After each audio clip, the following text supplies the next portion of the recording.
the international journal in another country. So I'm going to leave this to Dan and colleagues to expound for us to understand very well, but I just want to insist that this is very much within our own issues that we are they have found in statistics and how that is going to be relevant for our situations. Dan and colleagues, please welcome. Christina, asante sana kwa wote waliofika.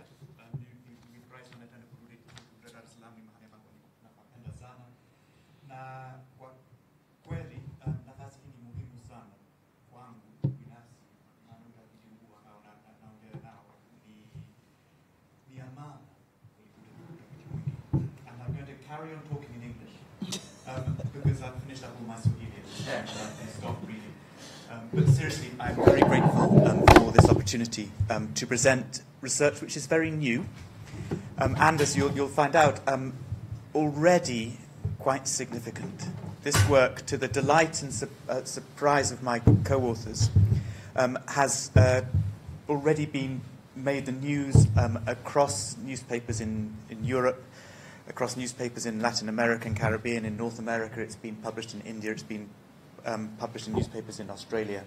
There's a lot of interest in this work, and I hope you will see why. But before I do anything else, I want to make absolutely clear that when you see the four names before you on the screen below, I'm not sure that mine should be there. I love this collaboration. It has been a truly wonderful thing to be part of. But the people who've done all the hard work, the people who have the genius and the skills to analyze the data resulting from it are Mark, Pablo, and Paulo. And I'm very glad, colleagues, that you three are able to join us online. I've been able to contribute one or two ideas, and I think one point of datum. But otherwise, please be very clear that I'm presenting collective work. Could I ask folks, colleagues, that you mute your microphones if you haven't done so already, so we don't get any interference. I won't name everybody who might need to mute their microphone, because some of the names aren't entirely visible. Is there a message about the microphone, Shadrach, that's coming up there from, is it Paulo? Okay, so yes. We will look into the muting from microphones as we can, Paolo. So, Christine, you said something very important just now. You talked about international standards. What are they? And how do we know what they are? How do we know what actually constitutes the international standard? Sometimes it's easy to point to something and say that's not international. So the very first journal I worked in, Conservation Society, it began as a journal about conservation affairs in India. All the authors who wrote about it were from India. All the subject matter was about India. Okay, sorry, Infinix Hot 11. Please could you mute your microphone? We still haven't, the admin has not been able to mute the microphone yet. But unasikika ndugu yangu, naomba mute. I'm not sure if that's come through. Anyway, so all the content was about India. The reviewers were from India. The editors were Indian. That was a local journal. And the task that we faced, as I joined the editorial board, was to increase the international content. We wanted to have articles that were about international affairs, about things that were beyond India. The reviewers, we made sure, were not just Indian. The authors were not just from India. The editors became much more diverse.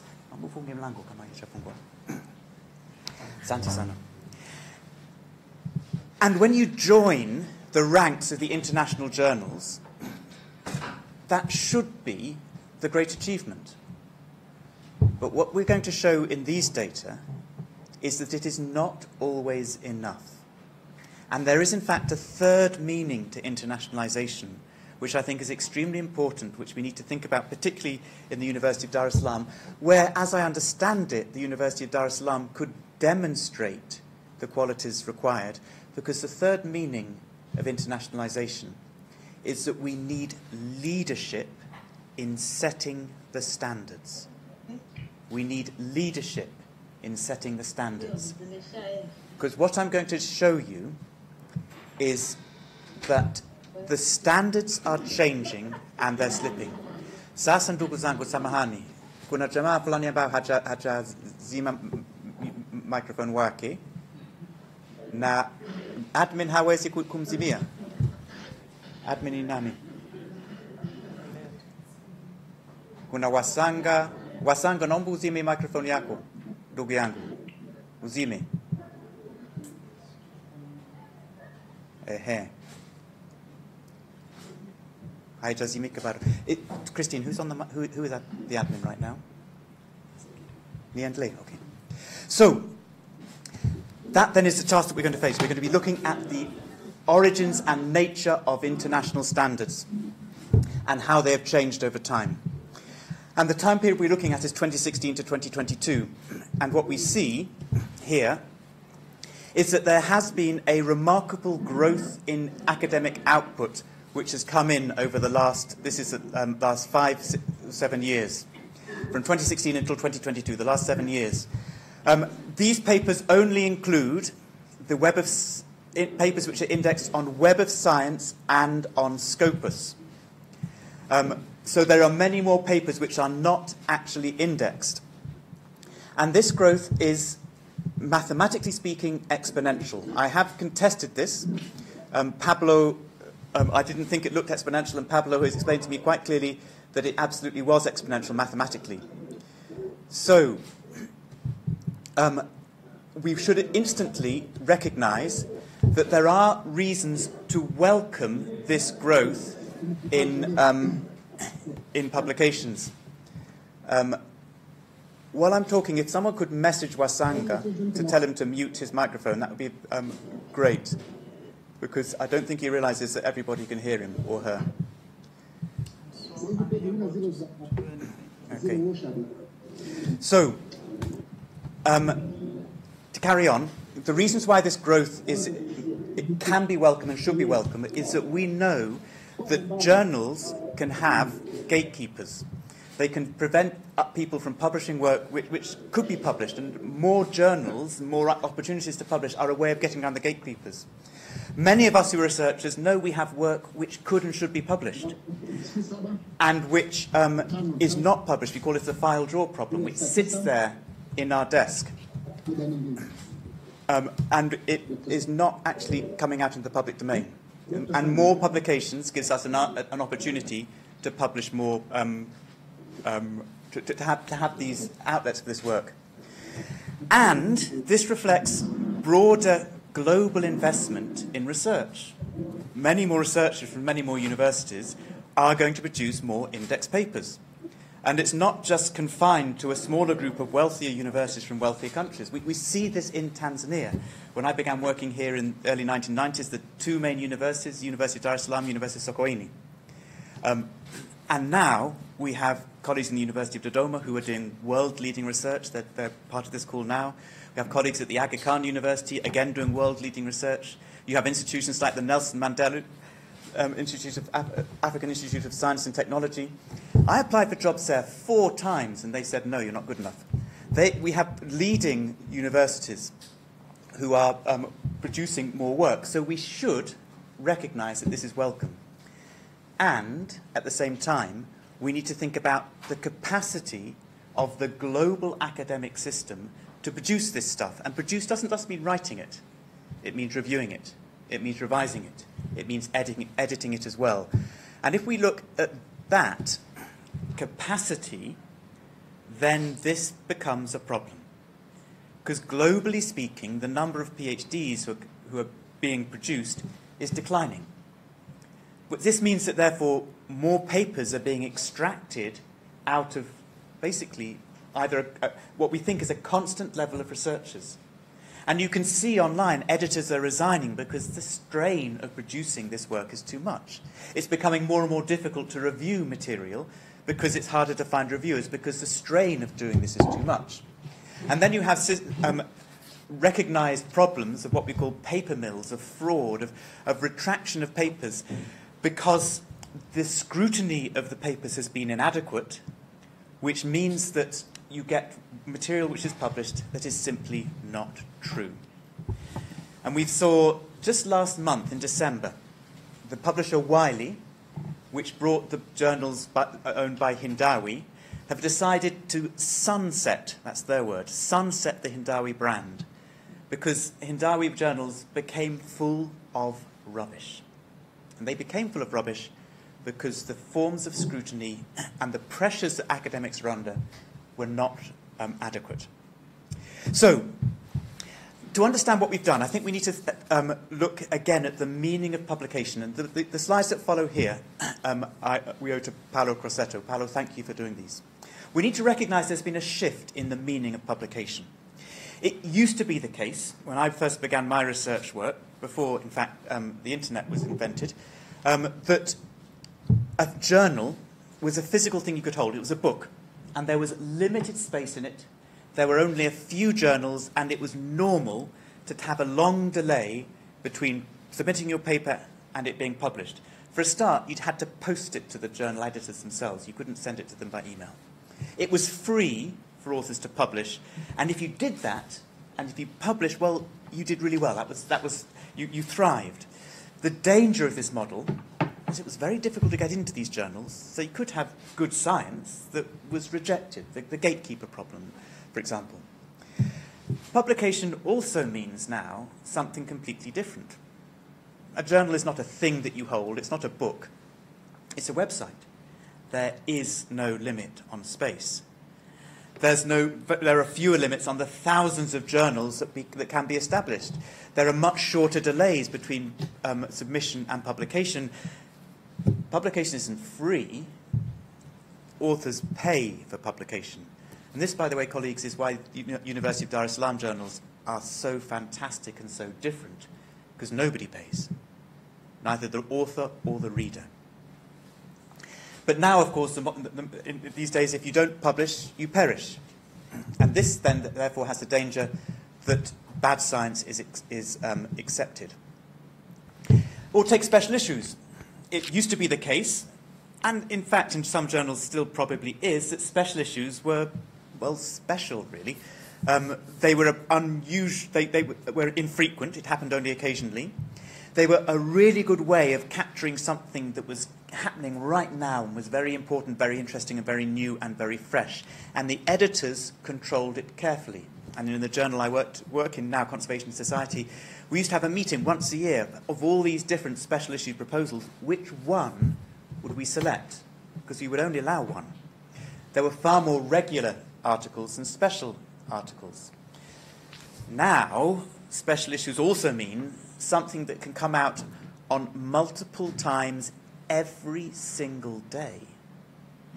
You can have a special issue about any topic, and the editorial control is relaxed. And you can have, as we will show you, many more special issues papers than regular papers.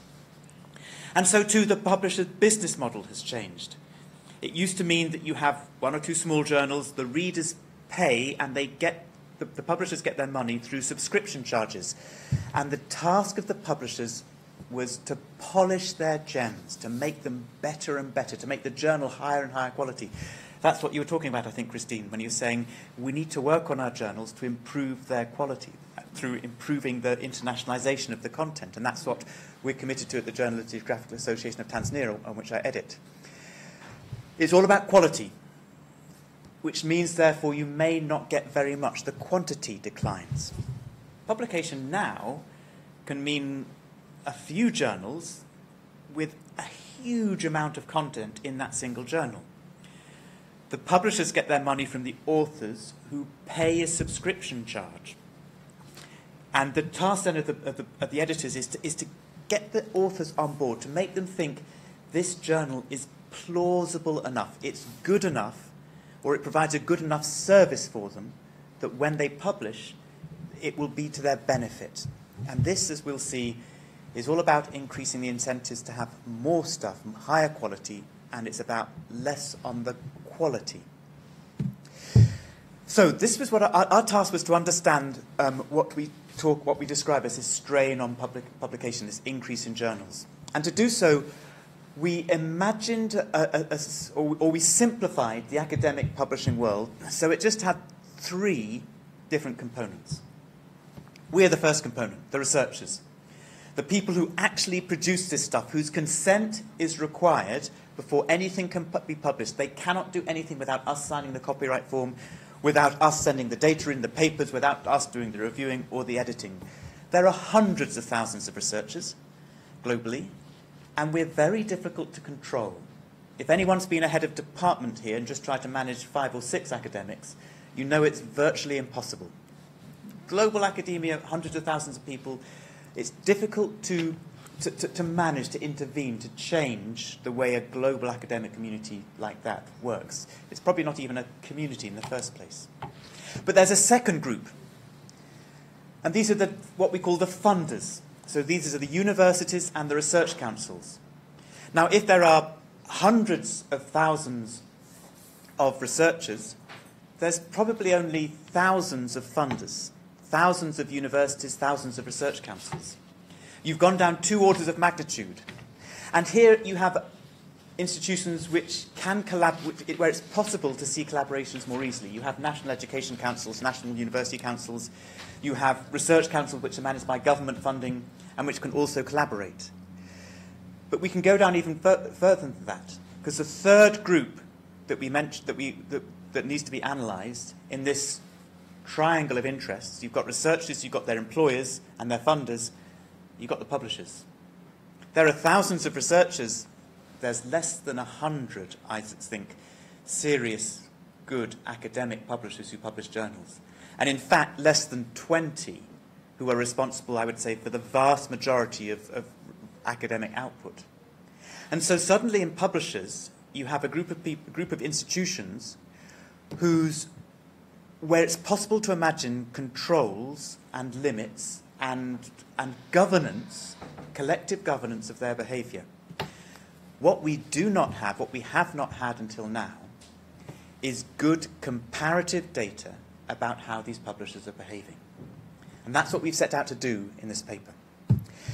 To do so, to begin with, we took the Scimago database, it's Elsevier owned, and we looked at all the journals that appeared in that database and which also appeared in the Web of Science. So this paper is only about indexed, academic indexed outputs. There's a whole lot of other work which is not indexed and which we've not been able to cover. So we're talking about strain on only a proportion of academic work. But it's a proportion which thinks it's the best.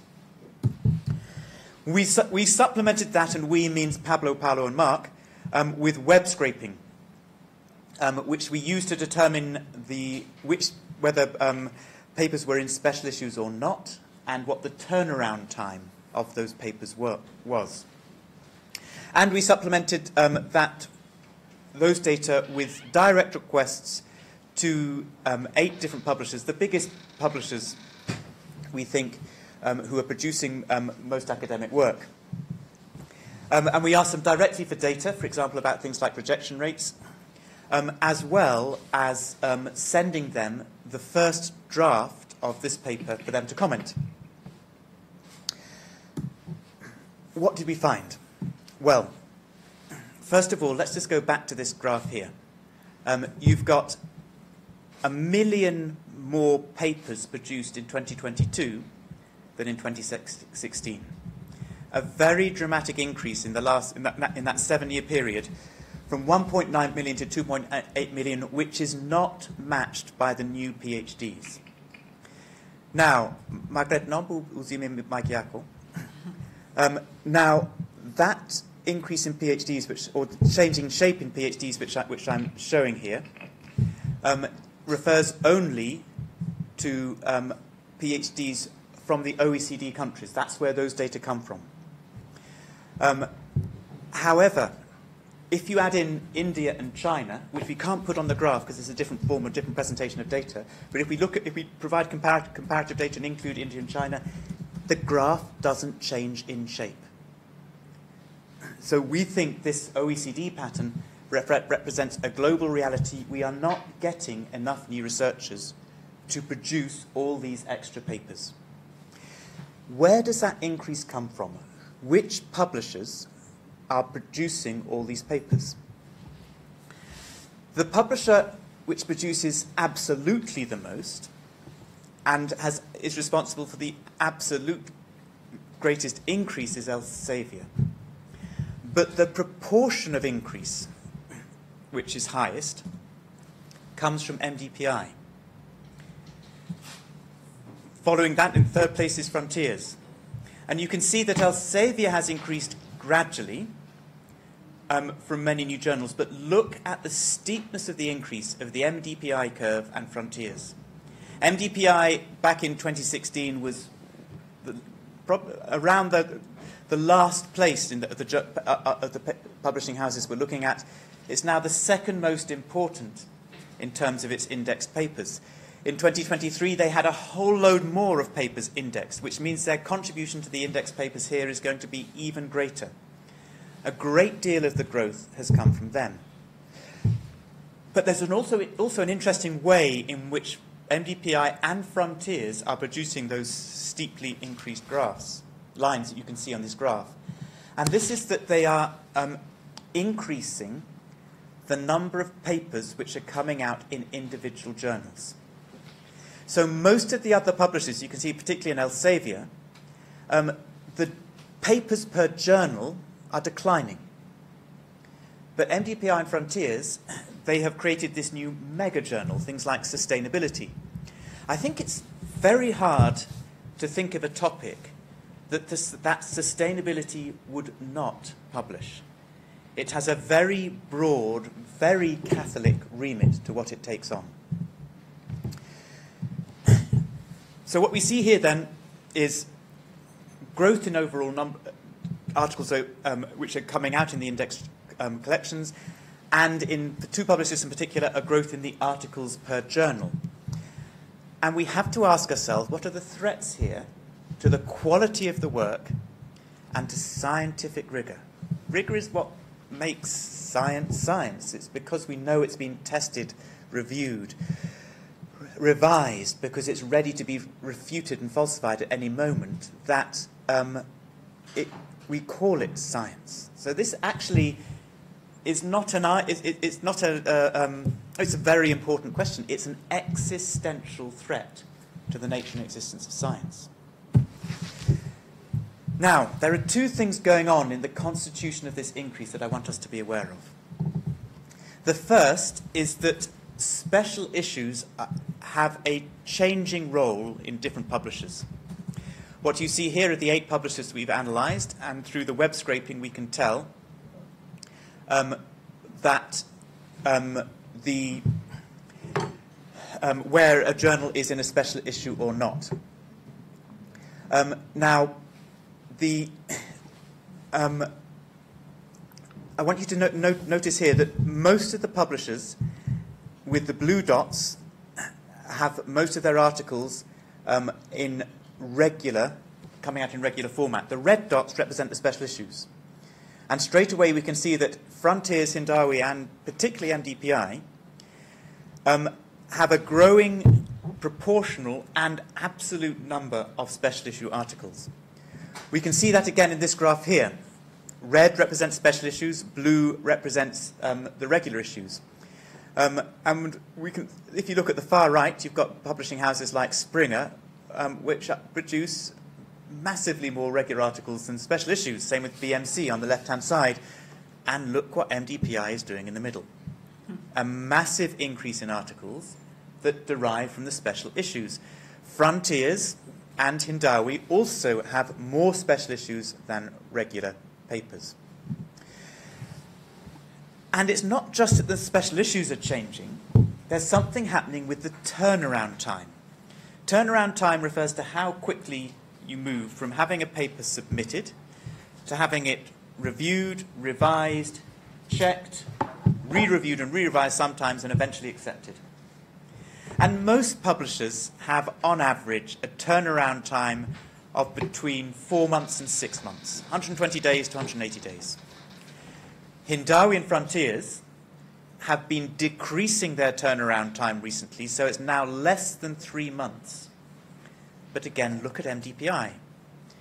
They early on got their turnaround time, which was low, just around 60, to 37 days. And I have to ask myself, as I hope you are too, is it really possible to submit a paper, have it reviewed, revise it, rewrite it, and have it re-reviewed and accepted within 37 days, and for that to be done well, for you to maintain your quality?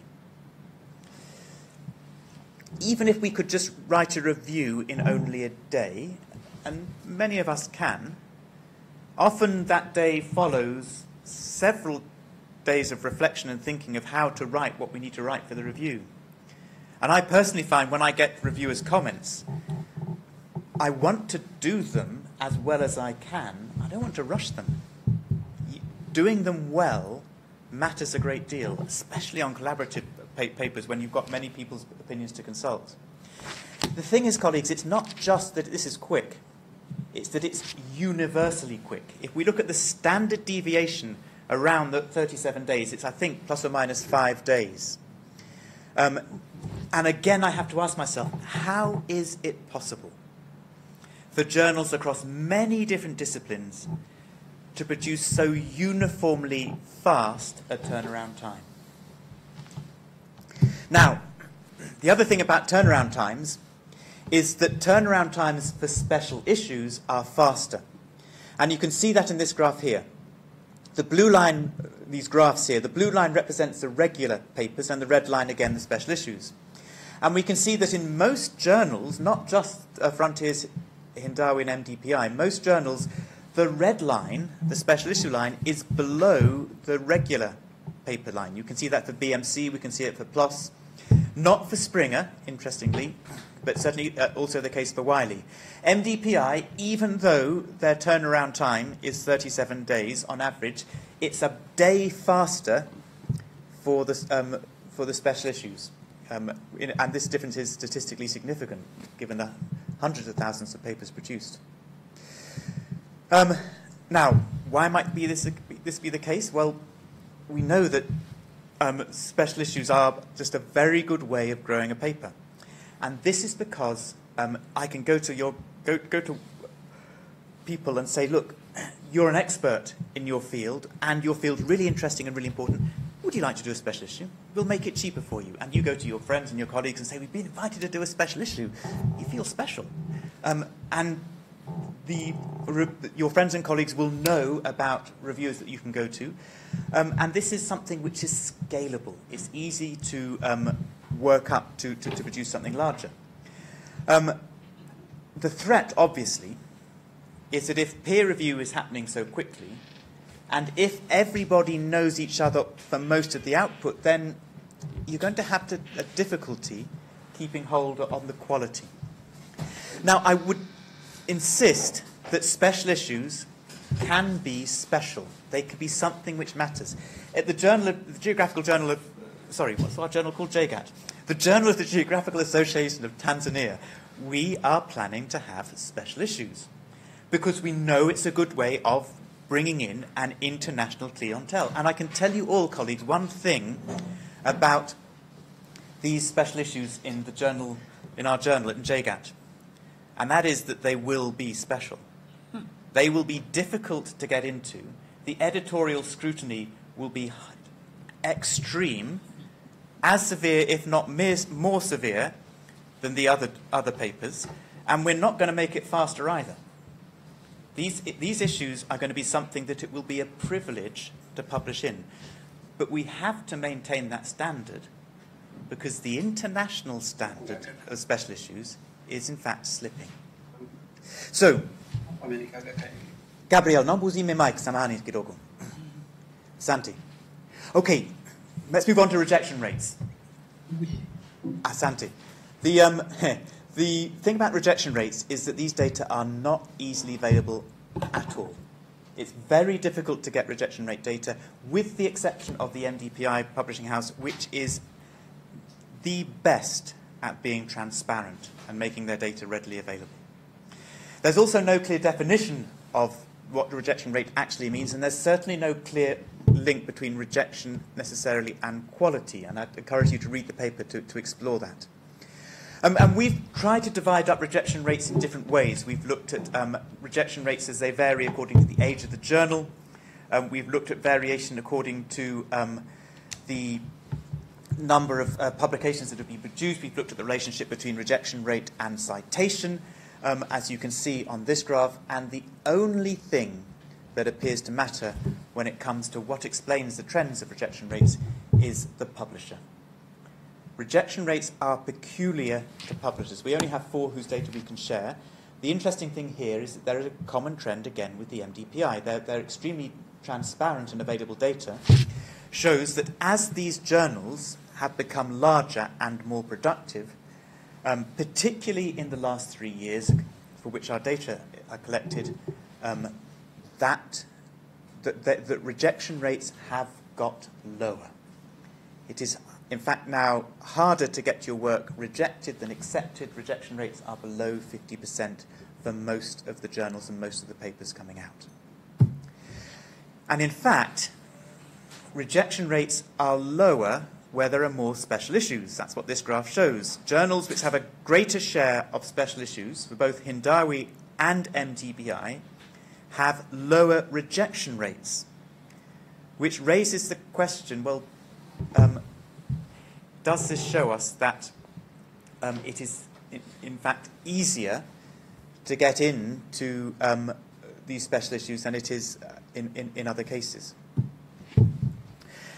The problem here is that we don't have good sector-level data. The publishers' housing are not being transparent, and it is the publishers who dictate the scope of the journal, the editors who are dictating the scope of the journal as to what gets accepted and what not in their work. Now, with respect to quality, most of us will be familiar with the idea of impact factor as a measure of quality of a journal. How many citations are accrued by papers on average in a 2-year period? And the trouble with the impact factor measure is that it is easy to manipulate. And you can see that in the fact that impact factors have increased universally across all the different publishers. And we have to ask ourselves, why is that the case? We think the reason is that publishers want impact factors to go higher, editors want impact factors to go higher, authors want impact factors to go higher, and we want to be cited more. And this instantly produces a perfect alignment of incentives, which means that everybody wants the impact factor to go up. So we're all going to be doing things, likely, which will increase that citation rate. Is there anybody here, and you're lucky if you're online and don't have to show your hand, but is there anybody here who has never cited their own work, for example? I'm afraid I have done that. I think I've done it more than once as well. It's a common practice. Editors love it if you cite work in their journals. In fact, I deliberately, when I'm submitting work, I want to see what work has been debated, what issues have been debated in that journal, because I want to engage with those debates, which means I have to cite them. And of course, the publishers want exactly the same thing. This means that impact factors are not stable as a measure. If you had an impact factor of 2 in 2016, that might be equivalent to 4 in these days. We know also that the number of references per document have increased. Mm-hmm. Now, this is a very good thing. It means, colleagues, academics are becoming much better read. We're reading much more. It might just be possible that academics are citing work that they haven't read properly, which of course is deplorable. I'm sure nobody here has ever done that. But nonetheless, we are citing more references in the papers which are coming out, which will, of course, drive up the impact factor. COVID has something else to do with it as well.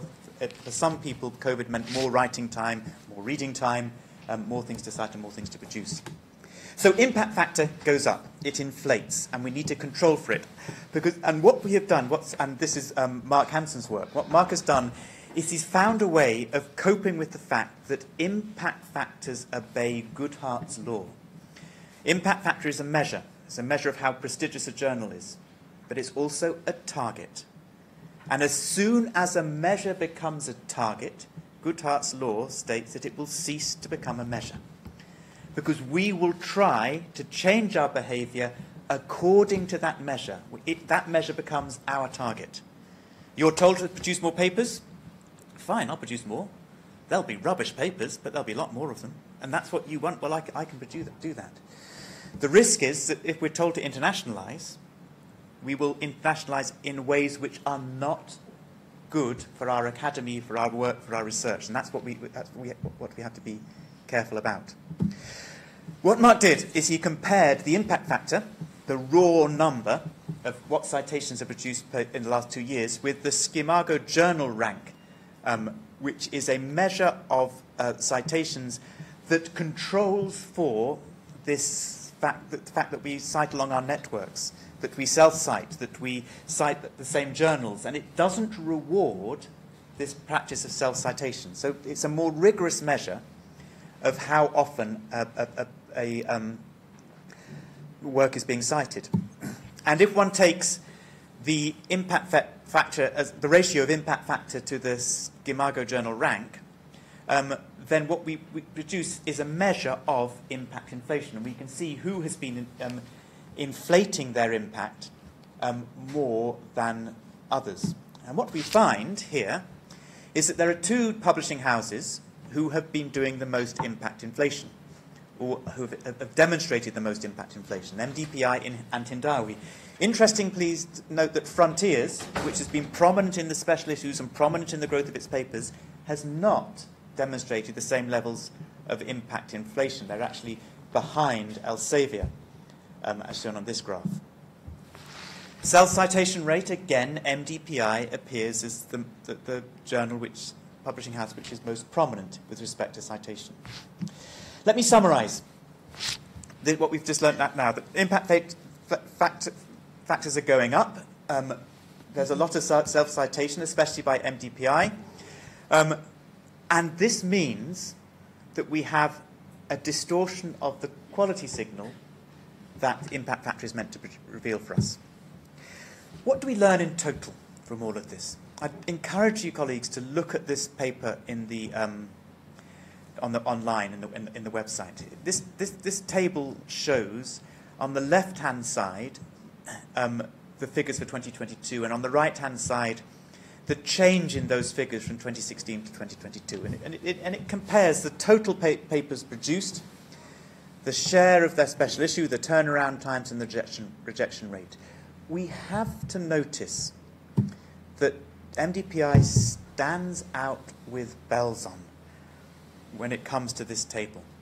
It is the second most, it's responsible for the second most papers in 2022 behind Elsevier. It's had the highest overall increase in papers, over 1,000%. The highest share of special issues, 88%. The smallest turnaround time, 37 days. The lowest rejection rates, although we can only compare those to relatively few houses, and the highest level of impact inflation. There is something very interesting going on with that publisher. And what we're so proud of and pleased with in this paper is that for the first time, we have the comparative data to show that when it comes to impact inflation, yeah, all the publishers are doing that, some more than others. When it comes to special issues, there are several publishers doing that. When it comes to the total papers coming in, lots of publishers are trying to increase, but it allows us to see where a lot of this drain is coming from. I think we have to recognise that the reason behind this growth that we're seeing comes because publishing houses like the MDPI have been really good at providing us what we wanted, we the researchers. They can't do anything without the research community's consent. We're the ones sending them their paper and reviewing it. We're the ones who are thinking, come on, we should be having our reviews back faster now. We're the ones, our community, as the group who, amongst ourselves, accept, condone the publish or perish motto. And we must also recognise that this pressure gets driven by the funders, by the universities, by our employers, by people like the principal of the College of Social Sciences, who sets up the standards as to, and measures who should be rewarded for what sorts of behaviour. Samahani, Christine, and there's a change in the business model, and this is what Paolo Crosetto's analysis has brought out so well, is that it makes sense for the publishers to work on a journal to get it listed in Web of Science, and when it's listed, it attracts a value, a visible value, which our employers, our funders, can see, and then submissions to that journal and then revenues from it increase enormously. So they are effectively, as Paolo pointed out, they're renting space in their reputable journals, and their space is unlimited because it's an online website. I was going to add one more thing to that. Yes, and we can see this also by the fact that when one particular journal, this was an MDPI journal, was delisted from Clarivat. This was the International Journal of Environmental Research and Public Health, and it was delisted from the Web of Science, and instantly submissions declined dramatically because the space that was available to rent was suddenly much less valuable. And this introduced obvious threats with respect to wasting our time and our money on trying to get research published or trying to and reading research which has not gone through the relevant stringent tests and all the quality signals about how we know a journal is good or an article is good or comes from a good source. Those can be distorted. What I'd like to conclude, colleagues, to sum up, is to state the obvious, and forgive me for doing so. Exponential growth is not sustainable. We are part of a system which is growing exponentially, and that cannot go on. This system demonstrates Goodhart's law, that the measures that we use for quality are becoming our targets, and this is distorting our behaviour.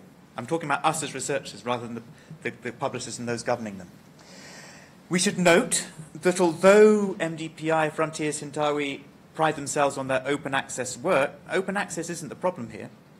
Public Library of Science, PLOS, also part of our analysis, is not demonstrating the same trend. The problem is not, therefore, open access. The problem is the business model underlying it. We have to emphasize that transparency of these crucial metrics, turnaround time, special issue proportions, in the publishing industry and rejection rates as well, is really poor. Paolo, Mark had to work really hard, repeatedly, to scrape these data, sort them, analyze, clean them, make sure that they were representative and so on, and accurate. There was a great deal of work gone into this, which shouldn't have to happen. We think publishing houses should make this data more easily available. We've also, and I hope you've heard me in this talk, we've never used the word predatory press when we're talking about these behaviours. Other people will. Other people will seize upon a publisher and say, that's a predatory publisher, amongst the publishers we've included here. And we deliberately don't do that, because we don't think that this label predatory is a very good way of understanding the system with which we're part. Predatory implies non-predatory. And we would say, actually, there's a variation, a range of behaviours in different metrics, special issue content, rejection rates, turnaround times, which can be more or less problematic. And we have to look at the constellation of these different metrics before we start using these labels which determine a particular press to be within or without the best practice. And in fact, given that we see that in some metrics there's multiple agents involved, what we see is in fact a predatory system. I'm thinking of Ferdinand Braudel here and his work on capitalism as involving very high-level predators. And it's the system which creates these predators. The idea of a predatory press suggests there's some sort of an anomaly, that they're doing something different. No, it's the system which produces it. And we think that of these three groups of people, the publishers, the funders, the universities, the researchers, we think the funders and the universities will probably have the biggest role to play in regulating the system. Because they're the people with the money, and they're the people who determine our incentives. The country of Malaysia recently decided that they will not fund the license fees for publishing in MDPI, or in Frontiers, or in Hindawi. That was in October 2023. That's a funder giving the very clear signal, we don't think quality here is adequate and counts. And those funders, I think, are the ones, we think are the ones which could have the voice. We could be as transparent as you like. And the publishers could be as transparent as they like with the data, but unless we have the incentives in the right place, then those data are not going to, then it is going to be difficult to transform the dysfunctions that we see here. Thank you very much indeed for listening. I look forward to your questions.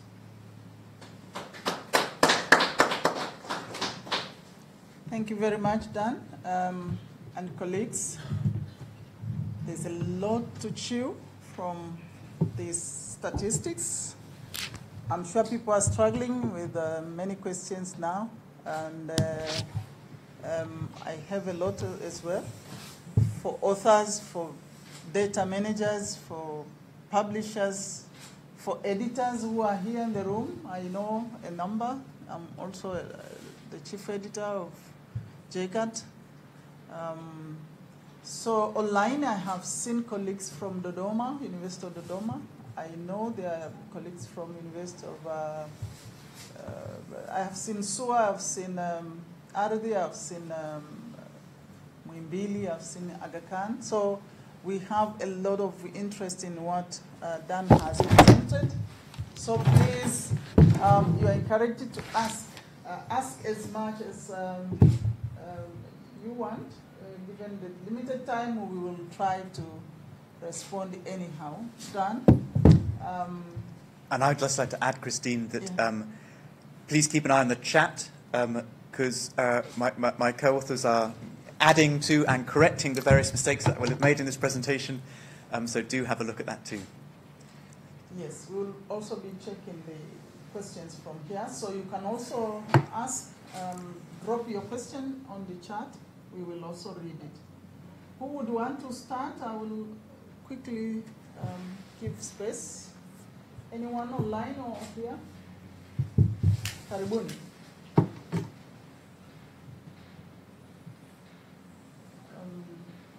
Searching for a hand. If we can start, people in the room. Karibuni. Then I have an obvious, okay, Gabriel has a question, so Gabriel will be first. Anyone else? So we have 3 people to speak in the beginning. Wasanga, do you raise your hand?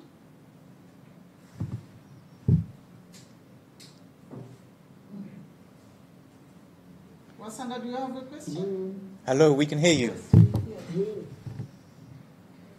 Thank you for the nice presentation. Before we have a presentation from the professor, I have a single question to raise. Do you hear me? Yes, Hello?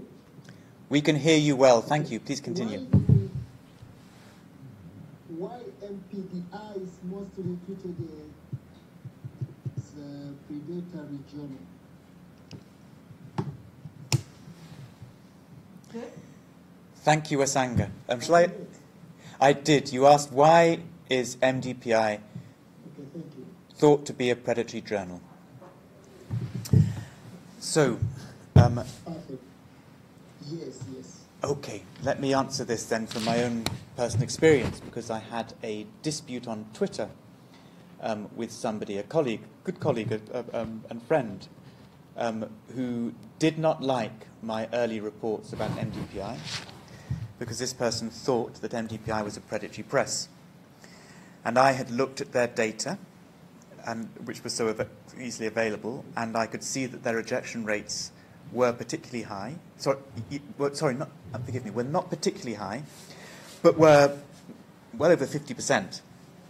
And I thought, would a predatory press, which earns its money from publishing anything, reject more than half of the work which is submitted? If their income was 200 million Swiss francs a year, and they've got a rejection rate of over 50%, they could earn 400 million Swiss francs, more than that, if they, by accepting more stuff. So I didn't think the label was appropriate. And as I said, but your question is, why do other people think it is? And the reason for that, and this is what my angry colleague was, frustrated colleague was explaining to me, is that there have been warning signs that MDPI was not behaving in the right way. Editorial boards were resigning. This was the most important thing. People were complaining that reviewer comments were not being heeded, that people would recommend rejection to a paper, and then they would find that they were being accepted. Another thing that happens quite commonly is that people are asked to submit a special issue about a subject that they know nothing about, or a subject which is completely beyond their normal expertise. And this has happened to us as authors. We won't name the presses, at least Mark may want to, I'm not sure, the presses who have approached him to say, would you please like to submit a journal, a paper to our special issue about atmospheric science, or the economy of the gold rush, or the history of trees in Uganda. I'm making these up. Mark is a brilliant botanist. And he would be the first to say that his atmospheric science is not his main strength. It's totally inappropriate to scam authors like that, and MDPI was demonstrating that behaviour. If you want not to be scammed by MDPI, what I did was to copy in the chief executive officer of their company to my complaints, and that was a good way of stopping them. Wasanga, does that answer your question? That there's a lot of noise on social media about the problematic behaviour of MDPI. I think we'll go to Julian. Thank you. Karibu, and then Emmanuel will come. Anyone else will continue. And Wasanga, would you mind muting again, please, so we can, for the others? Thank you so much. No. Asante, nakushukuru sana, asante. Karibu, Julian. Julian, karibu sana. If you want to unmute and ask your question. Yeah, thank you, Dan, for the nice presentation and overview on the publishing business. I have a question, and maybe I would like you, based on your experience, to clarify. Before, by the time I started this publishing business, it was, I was told that, those journals which cannot, which review quickly the paper and give the results. Sometimes that journal might not be good because of this rigorousness which the peer review process is not taken into consideration properly. But in your presentation, you have highlighted some strengths, especially on the editors, that some of the editors are now resigning, and some of the these reviewers are overworked. But if you look at some of the journals, and these journals have high impact and high citation score, you find that they have very low, little time to give feedback about the journal submitted. For example, some journals, they indicate that they can give the first decision within 3 weeks up to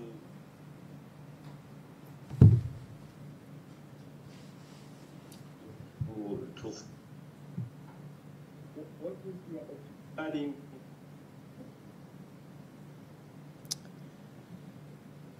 Julian, of the journal, given that high as a high impact factor, and still the review process is too fast. What is your opinion on that?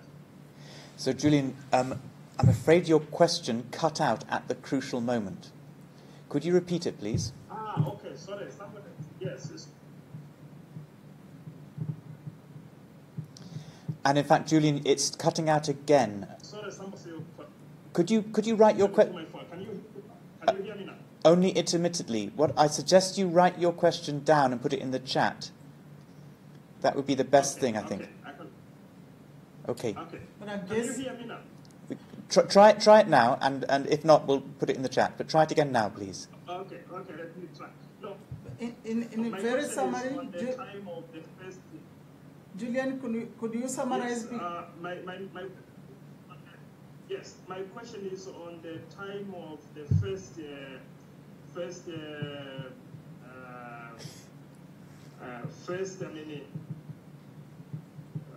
how do we call it? Yeah, my question is on the first reply on my paper, which is submitted to the journal, which is believed to be of high impact or high citation score, but still they can give the first reply within 3 weeks. What is your opinion on the quality of that peer review process?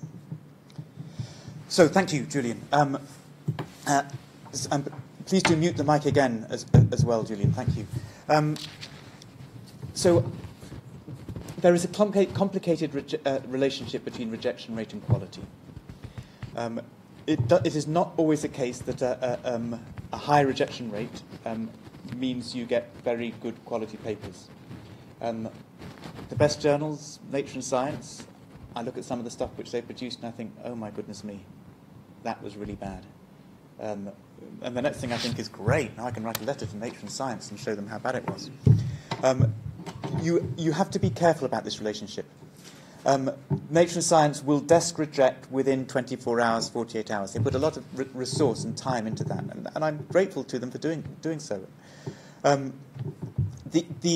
me, I think the only criterion for good quality reviews is what the reviewers write. It is welcome if they're able to produce that work faster. And it's a pain if you get a desk rejection after 6 months when you were promised one after a month. But the only criterion for quality in review process for me is the actual substance of the review. Can we move on to Emmanuel? Karibu sana ndugu yangu. Do you want to unmute your microphone? And thank you. Karibu sana Julian. Karibu. Julian, Emmanuel, karibu. Asante sana. Okay, thank you, Professor Dan. Are you hearing me? Yes. Hello? We can hear you well, thank you, Professor Dan, Emmanuel. everything you correctly? Yes, we can hear you. Thank you, Emmanuel. Karibu sana. Oh, okay, thank you. Okay, thank you very much. I enjoyed your presentation, was very interested, and I got a lot from your presentation. I have a simple question regarding publishing in a reputable journal.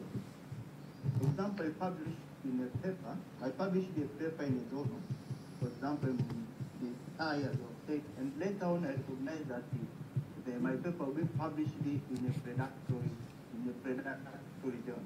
Is it possible to take the same paper and publish it in a reputable journal? Or shall the procedure to follow to withdraw the paper in the predatory journal? Thank you for.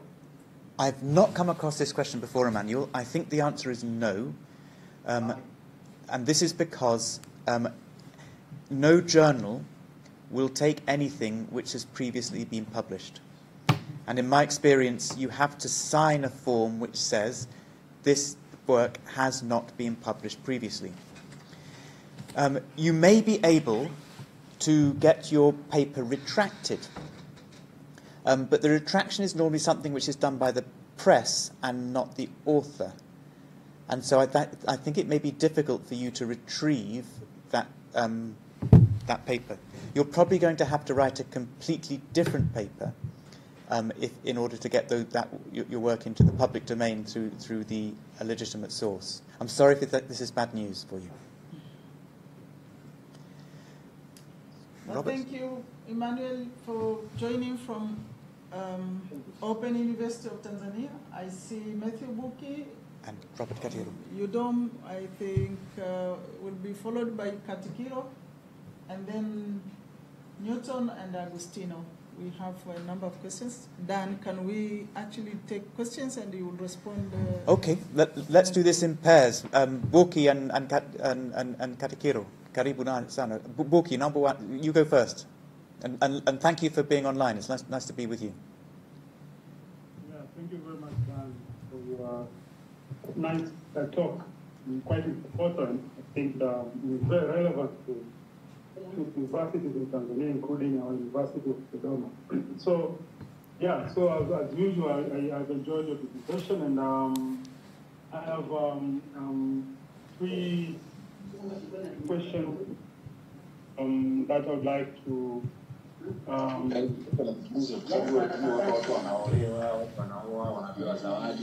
Eti Samuel, naomba uzime mic yako, unasikika? To discuss. One, it's in one of the strains that you presented. I think it's about impact impression, which I find quite interesting. And first of all, when it comes to listening to ongoing debates about diversification of voices, voices from the marginalized, issues of representation of the marginalized authors and researchers. So just like to maybe for you to discuss this further in terms of how you see this with regard to the need to diversify voices, because one of the metrics that you have indicated is issues of self-citation and citing within your own network. But maybe one would like to do that so that it sort of increase voices of the marginalized authors. So yeah, so I'd just like you to discuss further what that means, for the all calls for diversified voices from those marginalized authors, especially from countries in the south. Number 2, I would like you to take further discussion, especially in your conclusion, you said open access might not be the problem per se, but when you link it to the situation in Tanzanian university, especially in the University of Dodoma, because I don't know much about how this is in the University of Islam, but at the University of Dodoma, open access, because once you publish an open access journal, and then it raises a lot of questions. And this goes to the idea of trying to internationalization, but also the debates about how the neoliberalization of publication, where you see there is quite publishing in these big publishers like Xavier, Springer, and so on. So I also like you to take this discussion further in terms of it comes to relevance where open access is actually a problem, because it raises the question when published. Okay, Buki, samahani kidogo. Buki, yes, we're going to have to limit the questions right now. I'm afraid I didn't hear your second questions. Baraka Kamwela, unasikika kabisa. Hatuwezi kusikiliza hapa.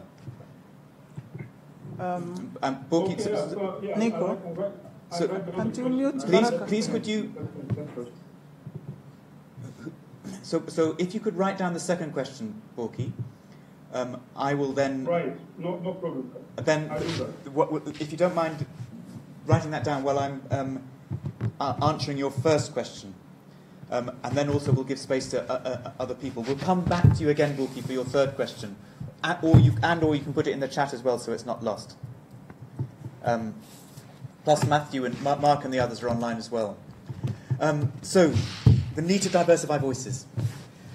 Look, your own work has demonstrated this incredibly well, Borki. Yours with Wilhelm and other colleagues in University of Roma. This is absolutely fantastic and very important work which looked at the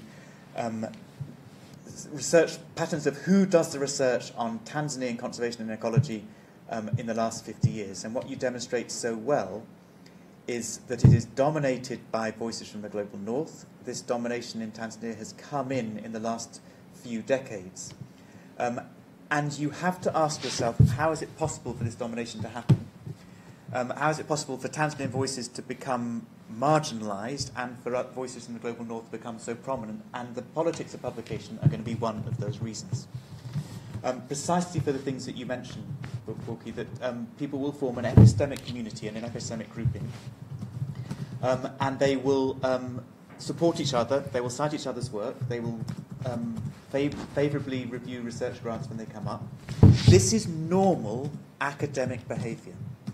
Self-citation is one of the ways in which we give credence to the people and recognise the authority of people who have helped to educate us in the first place. That's why I cite your work, because I think it's important, it matters, it tells me things I needed to know, and I want to make sure that your work gets that recognition. And so self-citation or citation of your network is not in and of itself a bad thing. In fact, I'd say it's very much part of the way in which academia can normally be constituted. It's the way it historically always has been constituted. What we're talking about is how much self-citation happens. So I would encourage you, Borki, to carry on citing and building up your network through these patterns of citations, and ask yourself, am I doing this in ways which is excessive? Are there voices which I'm ignoring? We can also see that part of the struggle here, and over the politics of academic practice in publishing, it's subject to racism. You can read online, and you can read in published papers, complaints against MDPI and people complaining about the spamming of MDPI because it came from people with Chinese-sounding names or from Chinese-sounding institutions. Yes, people were saying this on social media. Or people coming from places and parts of the world which are thought to have universities which are poorer quality. It fed in, the politics of publication feeds into racist practice and attitudes amongst academics, particularly in the global north. So part of the reason why I'm saying we need internationalization in the form of guidance and leadership from places like University of Dar es Salaam is because I think you're going to be less racist than other institutions. And you can provide that sort of leadership of saying, folks, that we cannot have this sort of practice. So, Borki, I hope that answers your question. We're going to follow up the second question in the chat. Katikiro, do you want to come up? Please could you unmute, and please could you ask your question? Okay, thank you very much, Dan. This was really informative. I have one question, Dan, and I just want to get your perspective based on the presentation that you have made on how we as scientific community, and means both authors, publishers, and reviewers and editors together, reinforce the ethical standard in publication process. Because the way I see it is that there's an increase in pressure. We want to get recognition We want to ensure there is a rapid dissemination of findings. At the same time, we are competing for funding and tenure. And what is the worst? It's like this proliferation of predatory journals. Now, how can we reinforce the ethical standards in such cases? Thank you. Thank you, Katakiro. It's good to hear your voice again, and thank you for that question.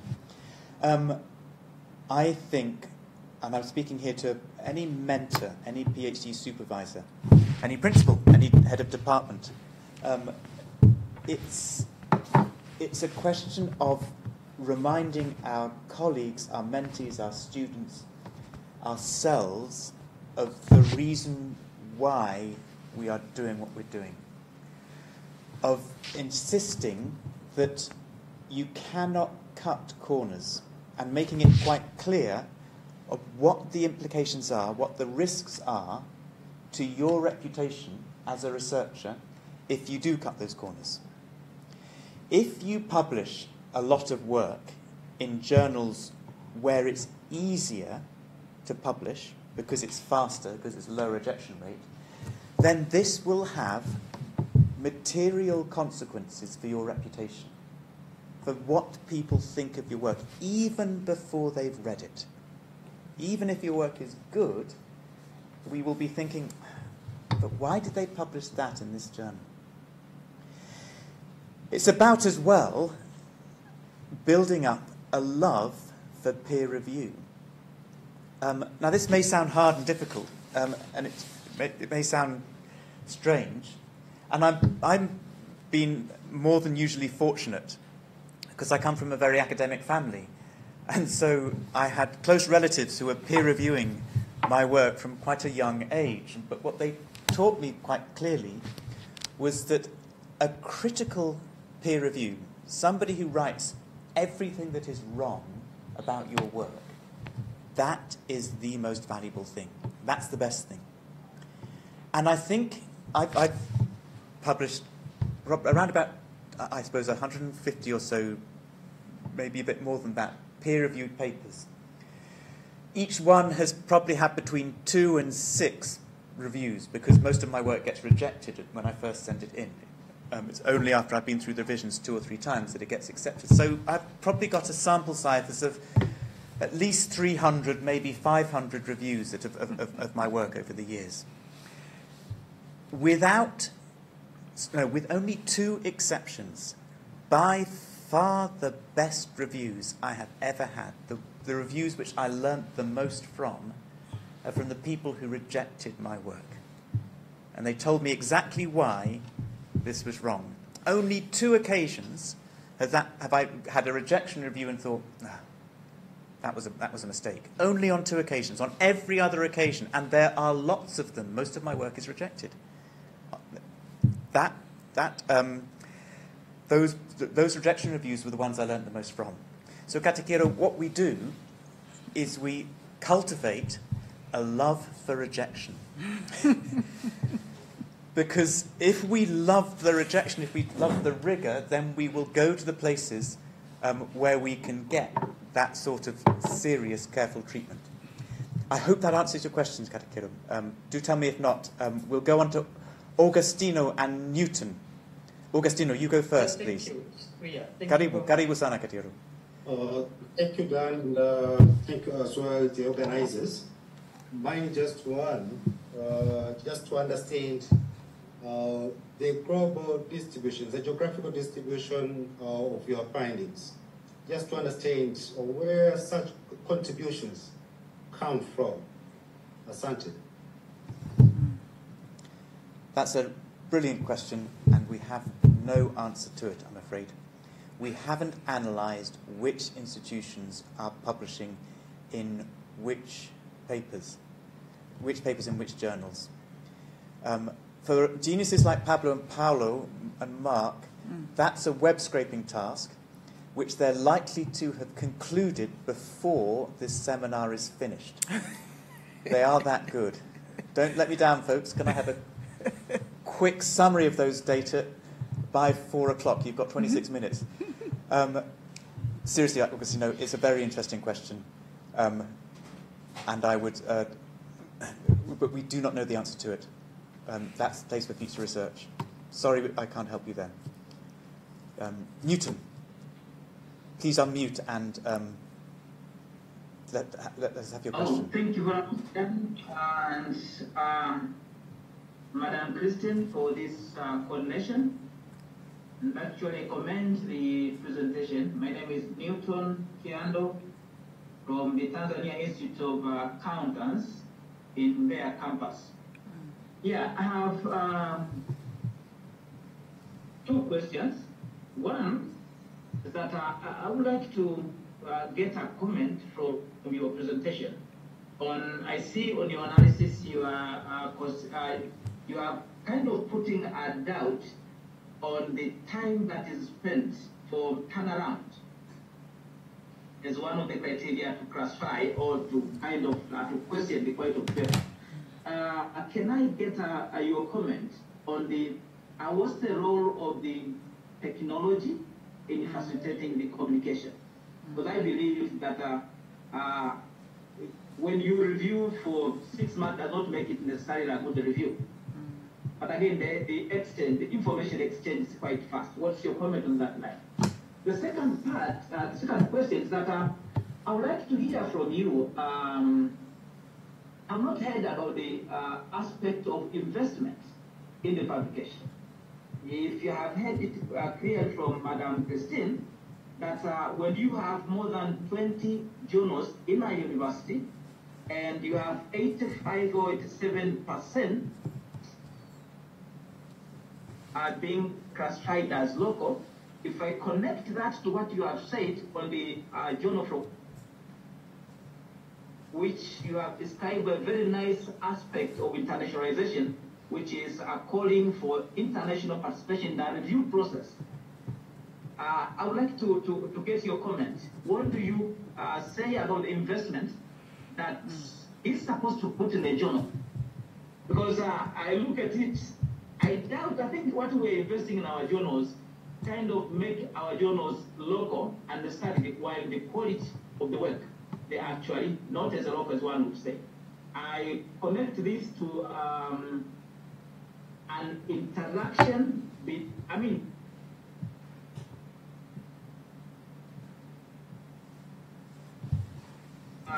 of the national debate. If you compare to what's going on in the foreign journals, at some point, some of the debates, they are not on the same page. If I take an example, I'm from the education disciplines.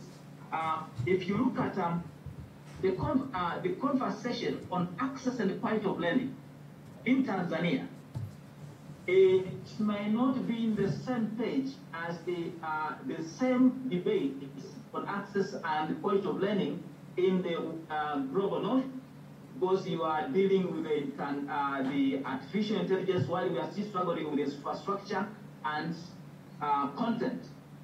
And that debate, they may not fit in the same journal. Okay, Newton. Thank you very much indeed.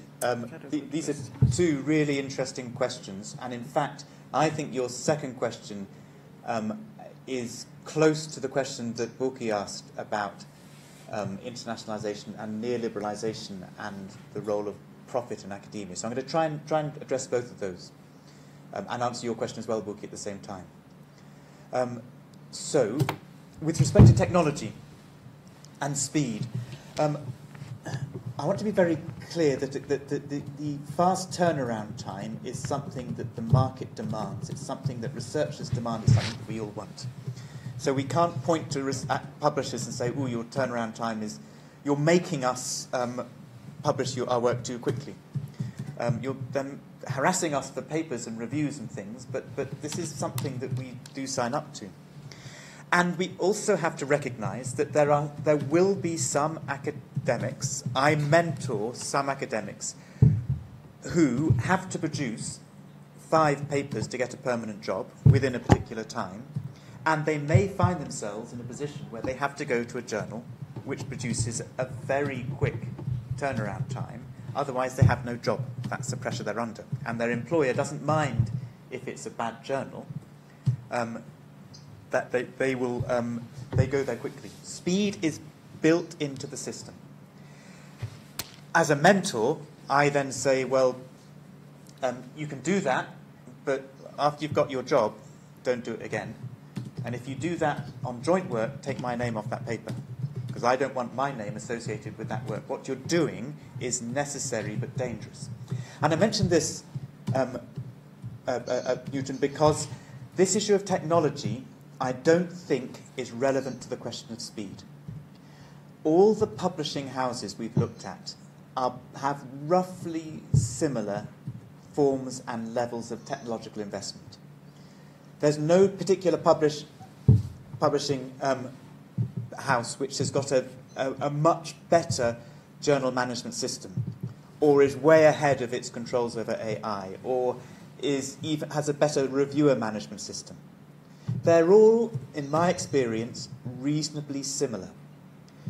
So I don't think technological factors can be responsible for the variation in speed that we see. I think here we have to look at the behaviour of other researchers, and we have to look at the behaviour of the institutes and institutions which are governing them.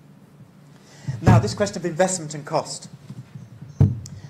This, to me, is really important, because all this discussion which we've been focusing on, which I found fascinating to research, has not mentioned one of the most important things, which is the profits that journals are getting and publishing houses are getting from free academic labour which goes into producing these papers. We do not charge them for the papers we send them. We do not charge them for our reviews. We do our editing work for free. And in response, they say, thank you very much. You can read this paper if you pay us $40. Or if you want to publish open access, no problem at all. $3,000, please. If you want to publish in Nature, $11,000 to publish brilliant research. And if other people want to read it and you don't pay those fees, then it costs even more. And they will justify this, Newton, by pointing to the investment that they have put in to processing papers. Journal publishing is never going to be free. Now, I think Mark was telling me the other day of research which shows that it costs around about $1,300 to process an article from start to finish and to publish it. There aren't any printing costs for many journals these days. But all the website work, the technology to prevent AI from coming in, the proofing, the finalising of figures, all of that activity requires investment. And we need to pay these people well. When I have my work converted into journal format and proofed, I want to make sure that the person who's doing that is going over it carefully. I want them to be well paid. So we're absolutely not talking about doing things for free, but it does require investment. And so the question is, well, where does that investment come from? University of Dar es Salaam journals, platinum open access. Nobody pays to publish in them, nobody pays to read them. And this is because of the generosity of the University of Dar es Salaam in saying these journals matter to us. We want them to have a good profile. And this then takes us to your question, Borki, because you say that in Tanzanian universities, publishing in open access journals raises questions because Tanzanian universities emphasize publishing in big publishers. And yet these publishers are critiqued as engines of neoliberalization of academic publishing, because we're just generating profit for these neoliberal publishers. And how does that dilemma fit in the call for internationalization in Tanzanian universities? Look, in one respect, Borki, it is a dilemma, but it's a dilemma that I don't think we can take on as individual researchers. We can do things like we can withdraw our labour from publishers which we think are particularly problematic. Hence, I'm concerned about NDPI standards. I don't send my work to them anymore. I've sent one paper in the past. That will not happen again, and I don't review for them. I also do the same for Elsevier. Wherever I can, I withdraw my involvement in them because I think the levels of profit and that they extract from academics is too high. I'm in a secure position, Bookie. I've got a job in a fantastic university and I've published a lot. I can afford, personally, to be fussy. But if your government is saying internationalise and publish in those big publishers, then I'd encourage you to do so. And for someone as prolific as yourself, Bookie, for someone in a position who is publishing a great deal, you can also vary your strategy. We can produce a portfolio. We can say, I want these really interesting papers, that they will get accepted into international journals, and I'm going to send them to international journals. But it's not the only thing I'm going to do, because I also want to publish in journals which are open access, where everyone will be able to get the paper. This is partly why this work I presented, which is yet to be published, has been put in the public domain on an archive, the preprint archive, so that anybody can access it anywhere. It's why, and I've sent this paper to you, Bookie. We've got a really interesting paper about publishing patterns in conservation affairs in Tanzania. That is only going to be published in the Journal of the Geographical Association of Tanzania. I want to make sure that my work comes out in that journal. And we can all play that game of building a portfolio which doesn't try and fight the system by ourselves, but which does allow us to move our work around places where it can matter and count. I do hope that answers your question, Bookie. And I know you had a third question, and I don't think we've got any more. Yes, we have some from okay. the room. Samahani. I have seen 3 hands, and 1 is mine, and the 4th. Let me start with mine, please, because it connects with what Bookie asked, that we are so preoccupied by the ranking of universities that come every other year or every year. And it happens that there are already so many private ranking sources. And this drives how universities respond, because it's a lot of pressure when your university is very low in the rank. So your data is telling us also a lot about, distortions and inflated impacts. How would you advise, if you were to advise top management of universities in this kind of thing? The trends, as I understand it, things. Oh, forgive me, colleagues. Matthew, Mark, Pablo. What is the name of that movement not to look at citation indexes? Is it called DORA, or no? That's the Directory of. We will get the answer very shortly. But there are movements to say no. We should not be looking at numbers. We should be looking at substance. Samahani anayeongea azimie mic yake. So Dora is promoting to ignore impact factor. Thank you, Pablo. Dora is the name I was looking for. So there are alliances, international alliances of universities who are saying we're not going to be using citation rates or impact factors blindly in ways, or preferably at all, in things like promotion decisions. Okay. And this is welcome because it requires us to look at the substance of what people are doing.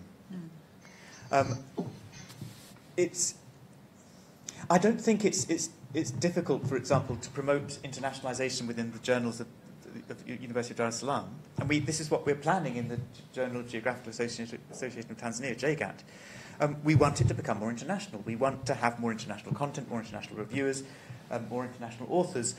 And this is about the substance of what goes into the journal and what will be then interesting to a broader readership.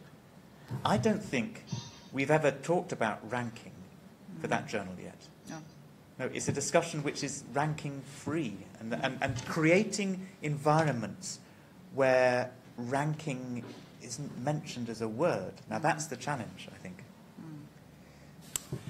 By the way, colleagues, Dan Brockington and myself are chief editors of Geographical Association of Tanzania Journals, so you are welcome to publish with us. That was just in between, other issues. Dr. Kamanyi, Dr. Kibona, and then Lema. These will be our last questions, I think. Please make them brief. Yeah, thank you. And can I check, while you're talking, can you be heard online? So, okay. Can Asha needs to mute her microphone, but you talk. Okay, I will proceed. First, thank you so much for this very enlightening, I think, presentation. We are getting a lot from it. I had a lot of questions, and most of them have been answered along the way. I remain with two issues, quick ones. One is the negotiation that I have faced at some point with my colleagues when we think of publishing, especially in high impact, or we call these international journals of high ranking like Nature, Nature Science. So I have had these professors thinking of writing to the editors, chief editors also, asking them if they were interested in the issue that we wanted to publish, and there's this process, like write something in short, take it there, and then look at it, they bring back the feedback, and I wanted to know if you are aware of this process and how this process would contribute to the improving the quality of the work, and whether the dynamic across it would also influence who publishes in these high-impact journals and whose work is being rejected, outlined, especially the desk rejection. Yeah. Okay, and could you answer your second question as well? Yes. The next one is, I have noticed over the past 2 years, of course with my experience in that time, that especially Europe, I would say, maybe US, there is a lot of change in terms of how people position themselves in their disciplines. I was happy Prof. Christine talked about your positioning as an anthropologist, but practicing mostly as human geographer, And I have seen that a lot in Europe, where people are biologists, at the end of the day, they are sociologists. So there is a lot of interdisciplinary, multidisciplinary, transdisciplinary. In this case, when you did this paper, did you go to those extents of being able to scrutinize along which papers are being published and their position in terms of bringing together different researchers or talking of different topics, and the rejection rate when it is single discipline against when it is multiple discipline? Okay, so there's two questions. There's a question of the disciplinary variation in some of the patterns that we've seen, and a question as well as to the role of desk rejection and the practices of desk rejection in maintaining standards. So to deal with the second question, you have in Mark Hansen, the lead author, a brilliant biologist, in Pablo, a fantastic botanist, and in Paulo, a wonderful economist, and I'm an anthropologist. You have, in the three authors, you have a tremendous... I'm a confused anthropologist. I'm also a geographer and a historian. You have a great variety of disciplines. This is part of the joy of our work, actually, because we are purely united by our curiosity as to what on earth is going on across academia, across the sciences and social sciences. And no, we haven't yet done the analysis on patterns per discipline. Those data, I think, are available on Scimago. They do classify which journals belong to which disciplines. So we are thinking of that, we being the three colleagues I work with.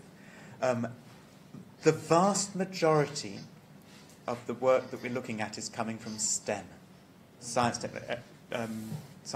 engineering and medicine, and whatever the T stands for, and not from social sciences and humanities. So what we're looking at is patterns driven by those journals. And honestly, I would be very surprised if we find anything different in the social sciences and humanities. I don't think we've had any social scientist or person working in the humanities say to us, well, I just don't know what you're talking about because none of your trends are recognisable. So that's about that disciplines. About the desk rejection, look, if you can get desk rejected by Science or Nature, that's brilliant. First of all, it will happen very quickly, 48 hours.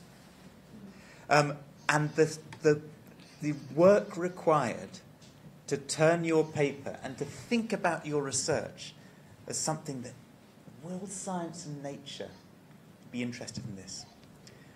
I mean, we were very excited about this paper. We thought maybe Science or Nature could take it. And they didn't at all. They rejected us straight away. But the fact is we were thinking in those terms. And it's an imaginative process. Nature have a brilliant explanation about how to write a good Nature abstract. And that task of writing your work in that Nature form is a good thing to do. Desk rejection is a very important role played by editors as a way of protecting the reviewers. I will desk reject more than 50% of the work that comes in to me in all the journals I manage, because I know I have to protect my reviewers. If I ask them to review something and they say, "Come on, this isn't good enough at all," you could have known that. Then it falls to the editor, in my view, to provide that service. It's a very important service.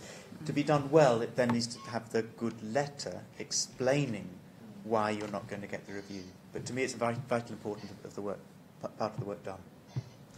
Yeah, that part of the negotiation before sending in your work, and how to connect to the rejection. I talked about the discussion and negotiation with editors. Editors or publishers before sending in your paper. It's a good idea to do. It's a very good idea. It's a way of saving time. If the editors say not for us, then it allows you to miss a step. Okay, Sadrak. Yeah, thank you for the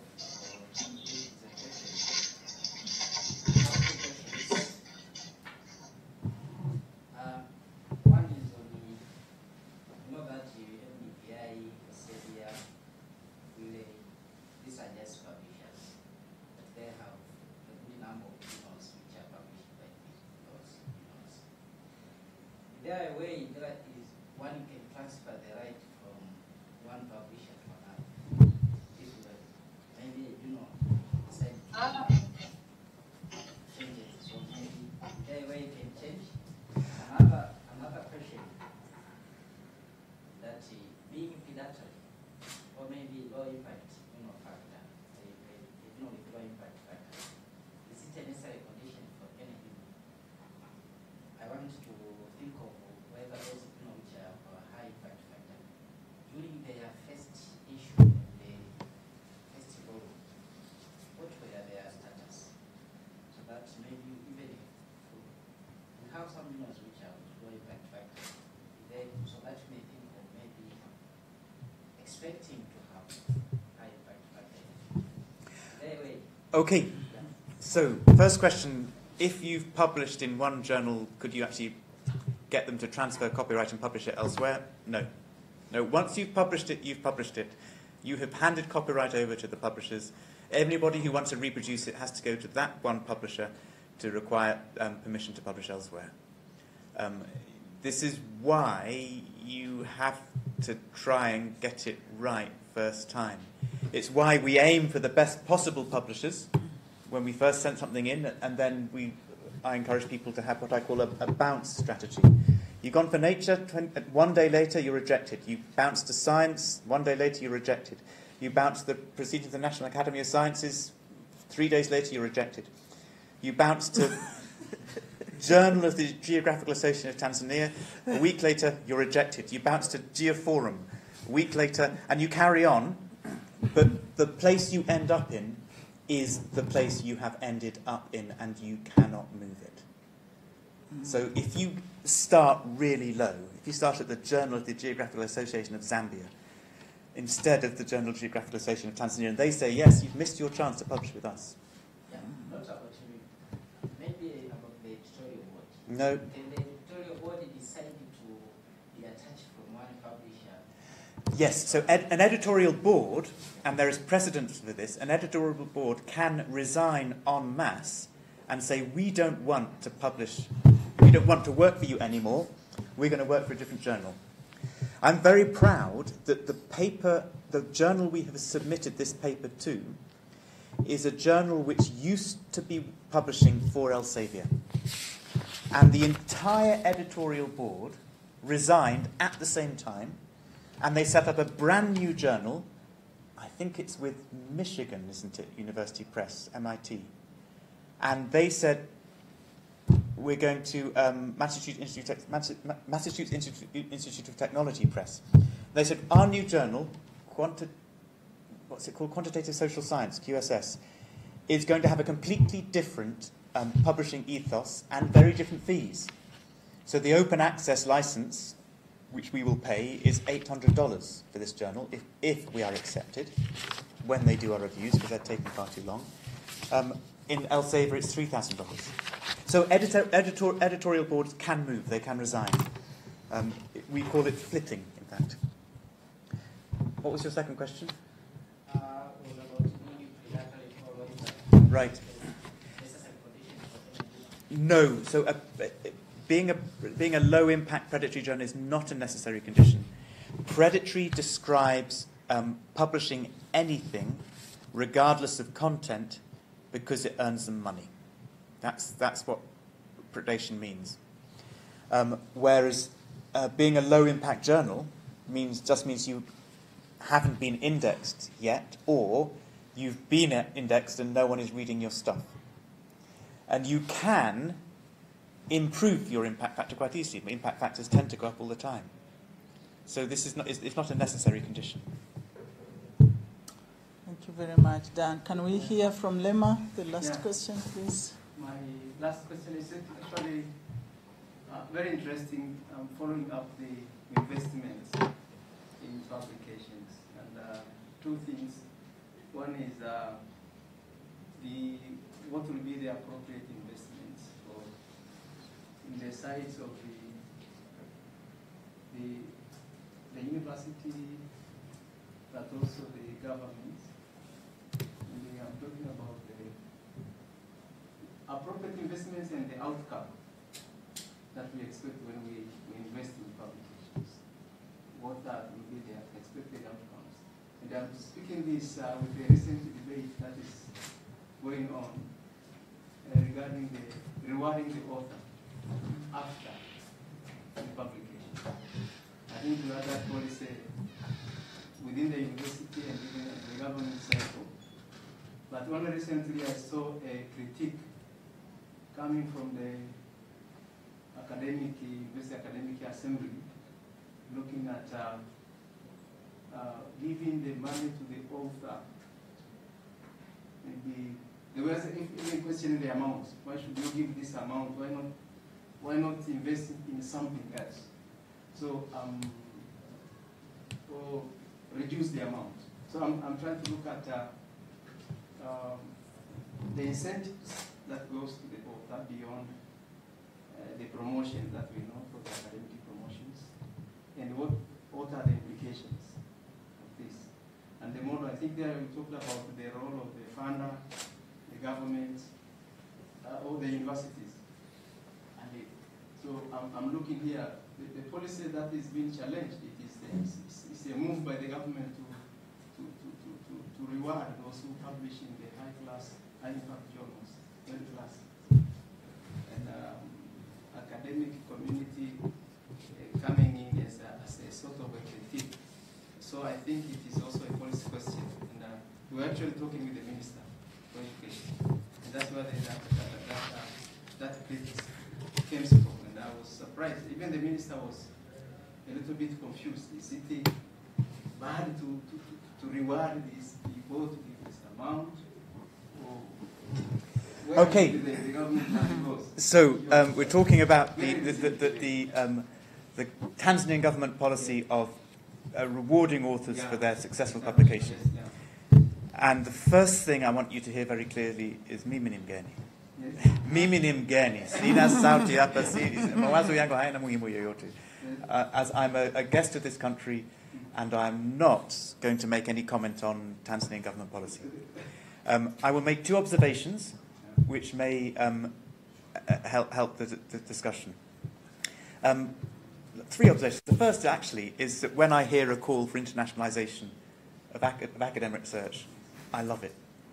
I think it's academic. As you can see, you have a Tanzanian and a Briton who lives in Spain and who collaborate a great deal and who have learned a huge amount from their collaboration. International academic research is absolutely fantastic. Pablo is also Spanish, working in England, and Paolo is Italian, working in France, and Mark used to be a Swiss National Science Foundation postdoctoral scholar. He's now in the UK with top UK funding. International work is really, really important and thoroughly enjoyable. So anyone who says more internationalization, I just applaud. My two observations are, firstly, that that ideally researchers get to a point where we just love writing, we just love finding things out, we love working out why we're wrong. And when someone says, you didn't do that, you've made these mistakes, you think, yes, I didn't. And your interest, your pursuit is in the love of good science. And that doesn't require any extra reward. And you can actually see this in paper. This is I don't know how many hours Pablo has been up getting the R code right for the scraping exercises. I'd hate to think at no point has he ever been, or will he ever be paid for that work. The same for Paolo's investments, time investment, the same for Mark's investment. I'd say the same for mine, but I put less time in. It counts less. Thanks, guys. The thing is that what drove this was a love of good analysis and good science. And that, to me, is the best. And you couldn't go to Pablo and say, look, can you do less? I'll pay you to do so. Just as you couldn't go here to him and say, do more, I'll give you more money. No, that's not how we work as researchers. So ideally, the incentive should be irrelevant like that. And in practice, I can understand situations where you have a collection of researchers who are behaving in particular ways, where you might have to think about how should we use the incentives. Are we getting the incentives right to make these researchers particular? And then where does that incentive come in? Does it come in when you set up your promotion criteria? Does it come in when the government is deciding where funding goes to universities? Does it come in at the individual level? And that's where you can do. Good policy could make a really interesting difference. I think we have had very, very good discussion here. Could we, Christine, could we offer an opportunity for Pablo or Paolo or Mark to add anything they want to? You can speak in English or Swahili, guys. It doesn't matter. Any contribution you want to make. Pablo, you are muted.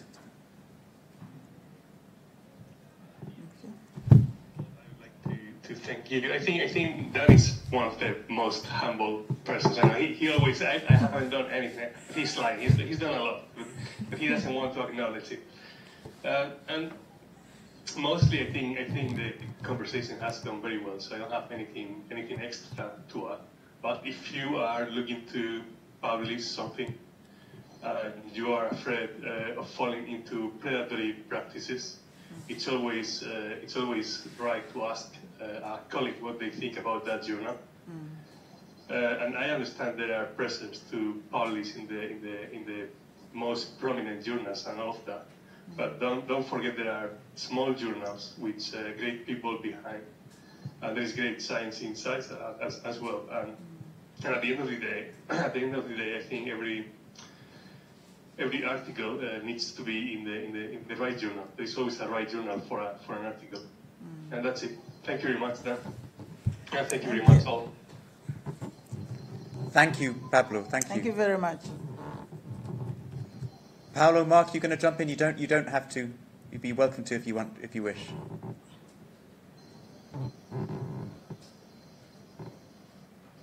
Okay. I think that's enough. Christine, Mwenyekiti. Kazi kwako. Thank you so much. Dan, can we actually give Dan a round of applause? Thank you so much. Dan, you and colleagues, Mark and Paulo. Thank you so much for bringing this to our attention. It's such an important discussion. We had a similar, not the same, but kind of reminding us the importance of our local research and how we can actually cultivate the qualities required of our own, the voices and the geography and many things that are ours can be, can be very valuable. But the role of collaborations and all the kinds of the publishing downs and ups, which are important for us to know. This has been a very, very informative paper. We are very happy to have you here and the rest online. I thank you people who joined this discussion today. We had about 42 people online today, and these are from the best thing ever is that they are from different universities within the country. That is very, very interesting. Thank you for joining us. We are going to be doing this on course seminar series and not, we already have a schedule for 6 months, so we will